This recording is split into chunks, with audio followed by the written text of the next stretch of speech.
कार्तिक महात्म्य द्वितीय अध्याय। ब्रह्मा जी बोले, हे पुत्र, जो व्यक्ति तुलसी की मंजरी सहित भगवान शालिग्राम का एक बूंद चरणामृत पान करता है, वह ब्रह्म हत्या जैसे बड़े बड़े पापों से मुक्त हो जाता है और वैकुंठ धाम को प्राप्त होता है।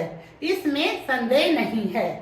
जो भगवान शालिग्राम की प्रतिमा के आगे अपने पितरों का श्राद्ध करता है, उसके पितरों को तत्काल वैकुंठ प्राप्त हो जाता है।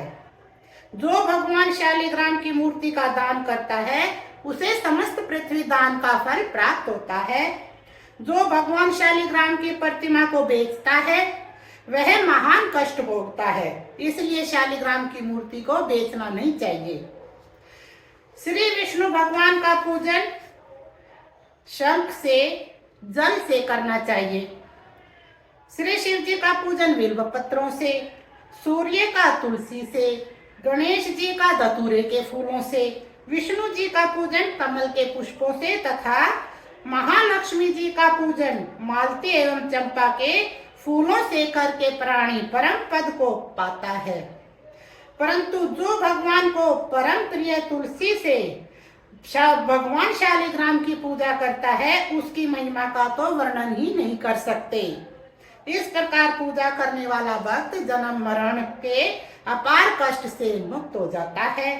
जिसकी मृत्यु तुलसी माला धारण किए हुए होती है, वह जीव बिना किसी रोक टोक के सीधा वैकुंठ धाम को जाता है।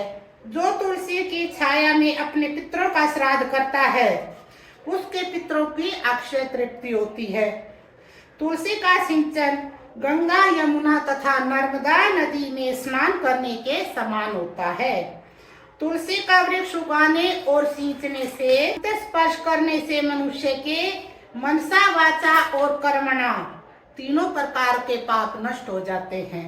कार्तिक मास में व्रत करने वाला तुलसी जी का शांत चित्त से पूजन, प्रदक्षिणा और नमस्कार करके हाथ जोड़कर प्रार्थना करे, हे हरि की परम प्रिया, देवताओं ने तुम्हें बनाया और मुनीश्वरों ने तुम्हारा पूजन किया। मैं भी तुम्हें नतमस्तक होकर प्रणाम करती हूँ। जो प्राणी आंवले के पत्तों और पुष्पों से भगवान का पूजन करता है तथा आंवले के वृक्ष के नीचे बैठकर भगवान का पूजन करता है, उसको स्वर्ण के फलों और फूलों से पूजा करने का पुण्य फल प्राप्त होता है। जो मनुष्य द्वादशी को तुलसी तथा आंवले के पत्तों को तोड़ता है, वह घोर नरक में जाता है। प्रत्येक मनुष्य को चाहिए कि कार्तिक मास में आंवले के फल, तुलसी और गोपी चंदन की माला धारण करे। ऐसा करने वाला से मनुष्य आवागमन के चक्र से मुक्त हो जाता है।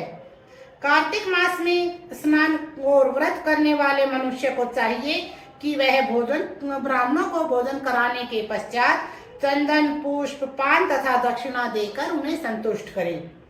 संपूर्ण कार्तिक मास में पृथ्वी पर शयन करे, ब्रह्मचर्य का पालन करने, पत्तल में भोजन करने और मौन व्रत से प्राणी परम वीर, धीर, गंभीर और कीर्तिवान होता है।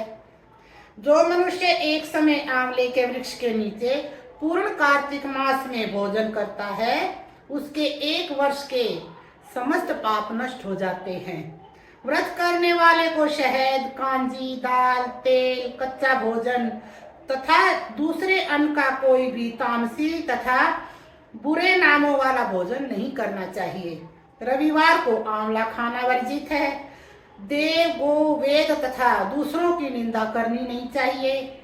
अंडे, मांस इत्यादि का सेवन तो क्या, ध्यान भी नहीं करना चाहिए। मिट्टी में उत्पन्न हुआ नमक, मसूर, बासी भोजन, तांबे के पात्र में डाला हुआ दूध इत्यादि, ये सब मांस के समान होते हैं। अतः इनका प्रयोग भी नहीं करना चाहिए।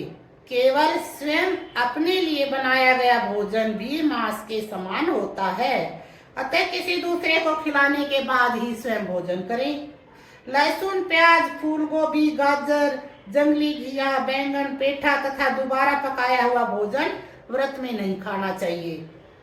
रजस्वला स्त्री, म्लेच्छ, पतित तथा पाखंडी आदि से भूल कर भी बात नहीं करनी चाहिए। एकम को पेठा, दूध को बैंगन, तीज को गोभी, चौथ को मूली, पंचमी को बेलफल, छठ को कलिंदा, सप्तमी को आंवला, अष्टमी को नारियल, नवमी को जंगली घिया, दशमी को परमल, एकादशी को बेर, द्वादशी को मसूर, त्रयोदशी को पान, चतुर्दशी और अमावस्या तथा पूर्णमासी को किसी भी फली का साग भूल कर भी नहीं खाना चाहिए। द्वितीयाध्याय समाप्त।